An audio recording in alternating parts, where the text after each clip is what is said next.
Assalamualaikum warahmatullahi wabarakatuh. Alhamdulillahirabbil alamin. Wassalatu wassalamu ala asyrafil anbiya'i wal mursalin. Sayyidina wa maulana Muhammadin wa ala alihi wa sahbihi ajma'in, amma ba'du. Bapak-bapak, ibu-ibu, saudara-saudaraku, dimanapun Anda berada, semoga dalam keadaan sehat walafiat, penuh dengan keberkahan. Allah murahkan segala rezekinya, Allah panjangkan umurnya dalam taat dan ibadah kepada Allah Subhanahu wa ta'ala. Amin ya rabbal alamin. Dalam kesempatan yang baik ini, saya ingin membahas tentang masalah ikhtiar, usaha, tawakal, fasrah kepada Allah Subhanahu wa ta'ala. Kalau misalnya orang bekerja dengan maksimal, dia bekerja dengan penuh kesungguhan, pagi sudah berangkat kerja, pulang sudah larut malam, tapi tidak ada sedikit pun mendekatkan dirinya kepada Allah Subhanahu wa ta'ala.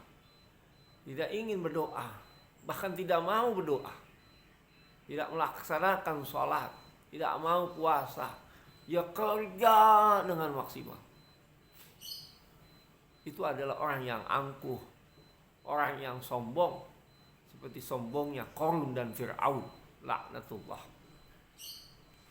Begitu pula sebaliknya, ada orang yang mendekatkan dirinya kepada Allah Subhanahu wa ta'ala.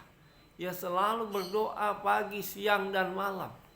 Ia bermunajat, salat tahajud di tengah malam ketika orang sedang tidur nyenyak-nyenyak, dia bangun meminta kepada Allah.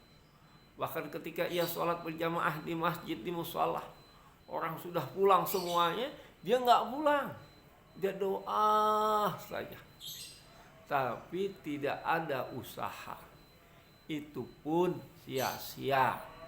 Jadi yang baik antara doa dengan usaha selaras, seimbang. Jadi sama-sama, dia ikhtiar, dia tawakal, dia usaha, baru ia pasrah kepada Allah Subhanahu wa ta'ala. Yakinlah, kalau kita usaha dengan penuh kesungguhan, pasti akan Allah rubah nasib kita. Kita bodoh, kita belajar dengan penuh sungguh-sungguh, manjadda wajadda, siapa yang bersungguh-sungguh pasti dapat.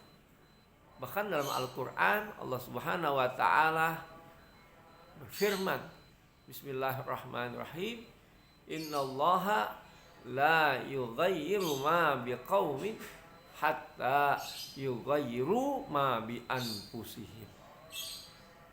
Innallaha, sesungguhnya Allah, la yughayyiru ma biqaumin hatta yughayyiru ma bi anfusihim. Tidak akan merubah nasib hambanya. La yughayyiru ma bi anfusihim, sebelum hambanya itu sendiri yang akan merubahnya. Jadi dia harus usaha, baru pasrah sama Allah.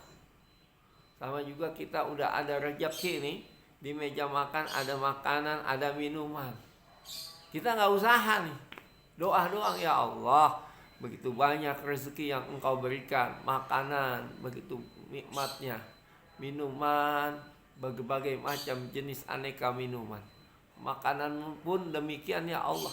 Ya Allah, kenyangkanlah perut kami, ya Allah, kenyangkanlah perut kami. Tapi nggak usaha, makannya nggak diambil, minumannya nggak diambil, kita liatin aja tuh doa-doa, kira-kira bikin sehat, bikin kenyang atau enggak. Yang ada lapar, haus. Usahanya di situ. Kita ambil tuh makanan, kita makan, kita ambil minuman, kita minum, itu namanya ikhtiar. Bahkan dalam Al-Quran, Allah Subhanahu wa ta'ala menyatakan, jadi apabila kita berdoa, maka berdoalah dengan penuh kesungguhan. Ujibu da'watad da'i idza da'ani falyastajibu li wal yu'minu bi la'allahum yarshudun. Jadi yang sebelumnya dibilang wa idza sa'alaka 'ibadi anni fa inni qarib. Apabila hamba-hambaku bertanya kepadamu ya Muhammad, katakanlah inni qarib, bahwasanya aku dekat. Ujibu da'watad da'i idza da'ani falyastajibu li. Dan apabila hamba-hambaku berdoa kepadaku, kata Allah itu, maka akan aku kabulkan apa yang ia minta. Falyastajibu li, dan kerjakanlah apa yang Allah perintahkan. Wal yu'minu bi, dan bertakwalah kepada Allah Subhanahu wa taala. Berimanlah kepada Allah Subhanahu wa taala. La'allahum yarshudun. Semoga kita mendapatkan keberuntungan. Jadi saudara-saudara sekalian, itu Allah yang berjanji, kalau engkau berdoa kepada aku maka akan aku kabulkan. Tapi dilanjutkan dengan ayatnya, tapi engkau harus benar-benar mengerjakan apa yang aku perintahkan, meninggalkan yang aku larang. Wal yu'minu bi la'allahum yarshudun. Dan kita juga disuruh untuk beriman kepada Allah, bukan hanya sekedar percaya, tapi melaksanakan apa yang Allah perintahkan, meninggalkan apa yang dilarang. Maka gak ada yang ditolak oleh Allah Subhanahu wa ta'ala, keinginan permohonan kita. Cuman waktunya saja. Ada orang yang berdoa langsung dikabulkan, ada orang yang berdoa dia sudah lupa apa yang dia minta, baru Allah kabulkan. Jadi kalau kita yakin kepada Allah Subhanahu wa ta'ala, hidup kita penuh dengan ketenangan dan tidak ada akan kegelisahan. Jangan orang berusaha beberapa hari, beberapa minggu pengen cepat kaya, dagangannya pengen laku, sedangkan konsumennya nggak ada, belum banyak. Itu kan nggak mungkin. Jadi melalui satu buah proses. Sama juga kita dilahirkan ke alam dunia, kita belum bisa bicara, kita belum bisa makan sendiri, kita belum bisa minum sendiri. Setiap kegelisahan dalam hidup kita lapar, kita haus, kita hanya bisa menangis. Tapi lama kelamaan, sebulan, 2 bulan, setahun, 2 tahun, mulailah kita sudah bisa merangkak, berjalan, sudah mulai bisa berbicara. Nah, itulah proses yang kadang-kadang dilupakan oleh umat Rasulullah Shallallahu Alaihi Wasallam, yang akhirnya kita jadi lemah ekonomi kita, lemah dalam dunia kita. Kita bukan meninggalkan kehidupan dunia, ini yang salah. Dunia kita hidup di sini, akhirat kita akan kekal dan abadi. Jadi dua-duanya, kita pikirkan kehidupan dunia, kita pikirkan kehidupan akhirat.